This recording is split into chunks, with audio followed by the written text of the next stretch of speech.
Good morning guys, welcome to the new blog. আশা করি তোমরা সবাই খুব ভালো আছো, আমরাও কিন্তু ভালোই আছি। তো সকাল সকাল আমার এইরকম একটা ফেস নিয়ে আমি ব্লগটা স্টার্ট করছি। তো এইরকম ফেসটা হওয়ার কারণ হচ্ছে আমি বেশ টানা 1 মাস ধরে মানে আমার স্কিনের কোনো যত্নই নিইনি। আমি বিচের থেকে ঘুরে এসেছি, প্রচণ্ড ট্যান পড়ে গেছে। তারপর চেন্নাইতে গেলাম, ওখানেও প্রচণ্ড রোদ, মানে পুরো স্কিনটার খুবই বাজে অবস্থা। তো ভাবলাম আজকে সকাল সকাল স্নান করে ফেস প্যাক লাগাই। তো এটা বেশ 15-20 মিনিটের মতো রাখবো। 15-20 মিনিট না, 10 থেকে 15 মিনিট রাখলেই হয়ে যাবে। তো ততক্ষণে আমি আনভিকে ফ্রেশ ট্রেশ করে দেব। তো আমার তো আর ফেস প্যাক লাগিয়ে বসে থাকার মতো উপায় নেই। তো আমি আছি মামা বাড়িতে যেহেতু বাবা মা আছে, তো আমিও মামা বাড়িতে একটু বাবা মায়ের সাথে টাইম স্পেন্ড করছি। তো সানডেতে আমি চলে যাব, আজকে ফ্রাইডে, পরশু দিন চলে যাব, কারণ আনভির আবার স্কুল আছে মানডে থেকে। বেশ কয়েকদিন ওর স্কুল গ্যাপও হয়ে গেছে। আর বাচ্চাদের না স্কুল গ্যাপ হলে মানে যদিও প্লেতে পড়ে, ওরকম ব্যাপার নেই যে মানে পড়াশোনার ব্যাপার, বাট স্কুল গ্যাপ হলে ওর অনেকটা প্রবলেমই হয়। কারণ ওর যে রুটিনটা চলছে এতদিন ধরে, যেই রুটিনটাতেও চলছিল সেই রুটিনটা থেকে কিন্তু ব্রেক হয়ে গেছে। যেমন ও 7টার সময় ঘুম থেকে উঠে যেত, এখন কিন্তু অলমোস্ট 10:30 বেজে গেছে, এখনও ঘুমোচ্ছে। তো ওই রুটিনটা থেকেও বেরিয়ে গেছে। আবার রাতের ঘুমটাও অনেক লেট করে ঘুমাচ্ছে। বাট আনভিকে যদি বলি, আনভি চলো আমরা কালকেই বাড়ি চলে যাব, ও কিছুতেই যাবে না। ও মামা বাড়ি ছেড়ে ও মানে কিছুতেই যাবে না। ওর মামার সাথে আর ওর মামি দিদার সাথে ভীষণ ভাব, মামি দিদার সাথে তো ওর খুবই ভাব মানে। তো মা আর মামি নিচে এখন রান্না করছে, আর আমি আনভিকে নিয়ে ওপরে আছি। হ্যাঁ, তো আনভি ঘুমোচ্ছে। আর বৌদি বাড়িতে নেই, বৌদিকেও ভীষণ মিস করছি, কারণ দাদা নতুন বিয়ে করেছে, সেই জন্য। বৌদি থাকলে আরও বেশি ভালো লাগতো, গল্প করতাম, মানে গল্প করতে করতে হয়তো টাইম আরও বেশি চলে যেত কোন দিকে বুঝতেই পারতাম না। আর মামা বাড়িতে এসে যে একটুখানি বাইরে যাব, সেটা যেতে পারছি না, কারণ প্রতিদিন দুপুরের পরে ঝড় বৃষ্টি হয়, ওই জন্য। তো দেখি আনভিকে এখন তুলবো, তুলে ওকে খাওয়াবো, খাইয়ে দাইয়ে তারপরে হচ্ছে আমি কিছু একটা খাবো, আমি কিছু খেয়ে নেবো আর কি। তো চলো একটুখানি এখন না রুটিনের একটু উল্টোপাল্টা হচ্ছে, কারণ আনভি যেহেতু স্কুল নেই, আর বাড়িতে থাকলে একরকম রুটিন থাকে, অন্য জায়গায় থাকলে আর একরকম রুটিন থাকে। আর রাতে ঘুমোতে ঘুমোতেও অনেকটা লেট হয়ে যাচ্ছে। আনভি সবার সাথে এত খেলা করছেন, মানে খুবইও খেলা নিয়ে ব্যস্ত, কারণ ওকে নিয়ে সবাই খুব ব্যস্ত। আর মামা বাড়িতে আসলে কোনো বাচ্চা নেই তো, আর মামা মামি দুজনে ভীষণ বাচ্চাদের ভালোবাসে। আমার মেয়েকে পেয়ে মানে সবাই মিলে মনে হয় এত খেলছে না, ওর ঘুমোতে ঘুমোতেও রাত 2টো বেজে যাচ্ছে।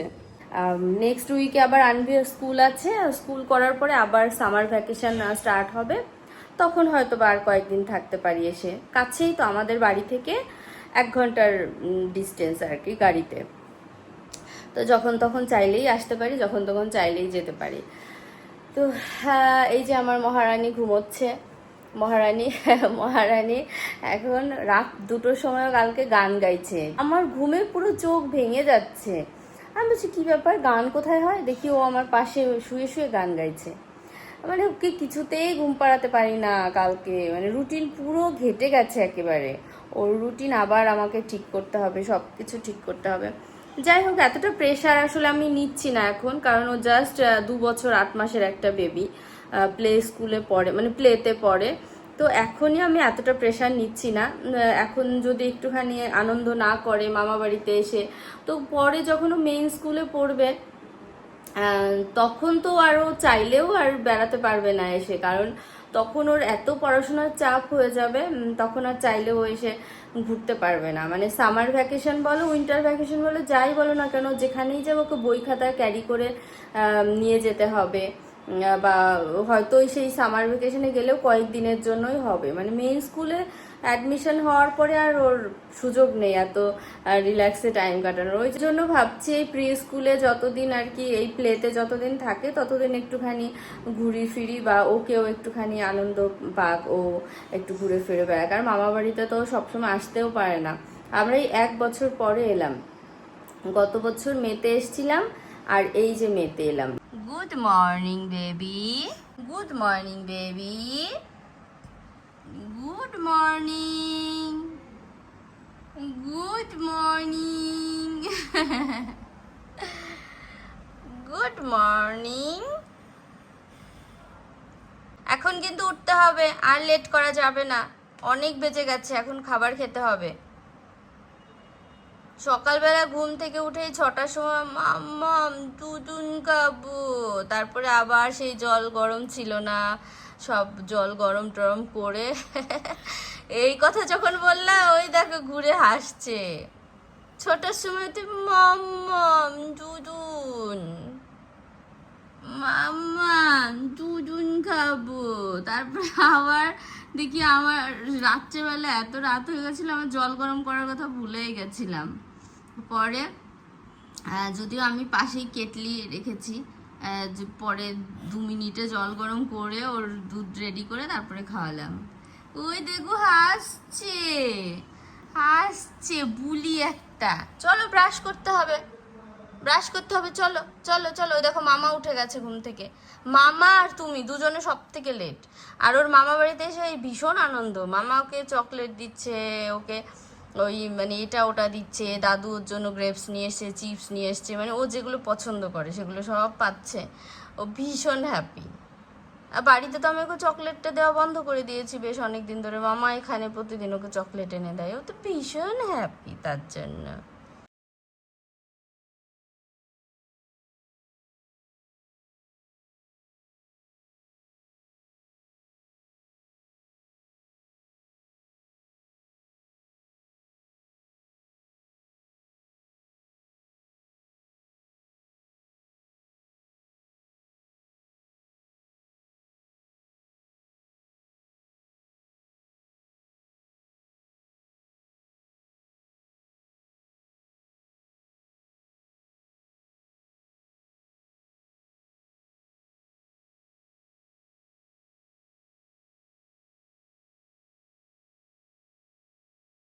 তো আনভি ওর মামা বাড়িতে এসে ওর এত হ্যাপি, ওর মামা, তারপরে দাদু, দিদা, মামা দাদু সবার সাথে, ওর মামি দিদা সবার সাথে ওর খেলা নিয়ে এত আনন্দ পায়।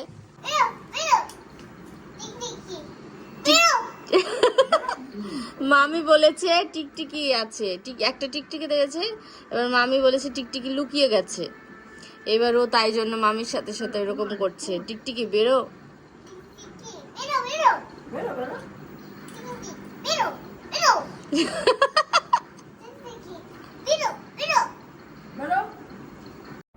আনভি মামাবাড়িতে এসে হ্যাপি থাকার আরও বড় একটা কারণ হচ্ছে মামাবাড়ির চারিদিকটা এত খোলামেলা, ফাঁকা, গাছপালা, আর বাইরে বের হলেই কিন্তু চারিদিকে বাটারফ্লাই ঘুরে বেড়াচ্ছে, ফড়িং ঘুরে বেড়াচ্ছে, পাখি চারিদিকে কিচিরমিচির করছে। আর যখনই সন্ধ্যা নেমে আসে তখনই চারিদিকে জোনাকিগুলো ঘুরে বেড়ায়, আর কি সুন্দরভাবে পিটপিট করে আলো জ্বলে, কী যে দারুণ লাগে দেখতে।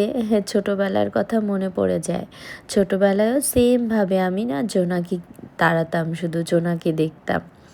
ও হচ্ছে খেলা করছিল, ও নিচ থেকে আসবে না, ওর মামি দিদার সাথে এত মানে খেলা করছে, টিকটিকি তাড়াচ্ছে, ও নিচ থেকে আসতেই চাইছিল না, তারপরেও আমি জোর করে ধরে নিয়ে এসেছি।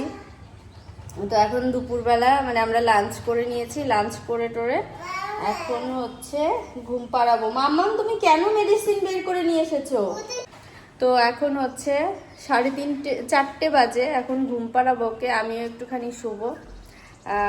এই কদিন একটুও বাইরে বেরোতে পারিনি, তো মামাদের এখানে এসে তো আমি আজকে ভেবেছি একটুখানি সন্ধ্যার দিকে যাব, মাম্মামকে একটুখানি হাঁটতে নিয়ে যাব।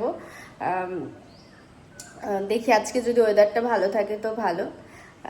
তো এখন আমি ওকে আগে ঘুম পাড়িয়ে নেই, তারপরে চারিদিকেও এত বাটারফ্লাই, ফড়িং এইসব দেখে ওর এত ভালো লাগছে, মানে কি বলবো। শুধু যদি বলে আমি চলো বাড়ি চলে যাবো, আজকেই বাড়ি চলে যাবো, তাহলে বলে না না না না না, ও সারাক্ষণ মামি দিদার পেছনে পেছনে ঘুরে বেড়ায়। তো আগে ঘুম পাড়িয়ে নেই ওকে, 4টে বেজে গেছে। ও ঘুম ভাঙার সাথে সাথেই নিচতলায় চলে এসেছে মামি দিদার সাথে খেলা করার জন্য।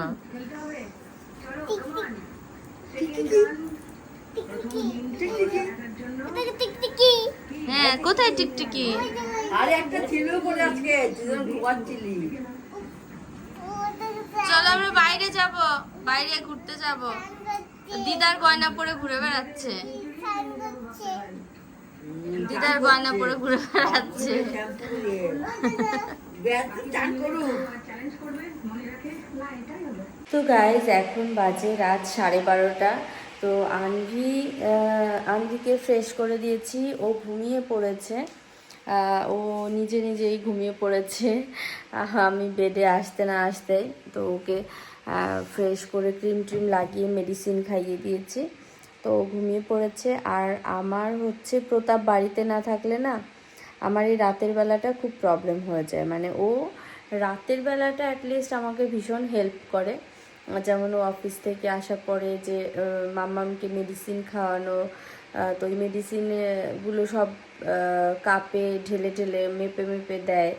তো এটাও আমার জন্য একটা ভীষণ হেল্প। আমার যদি কিছু দরকার হয় সেটাও হেল্প করে।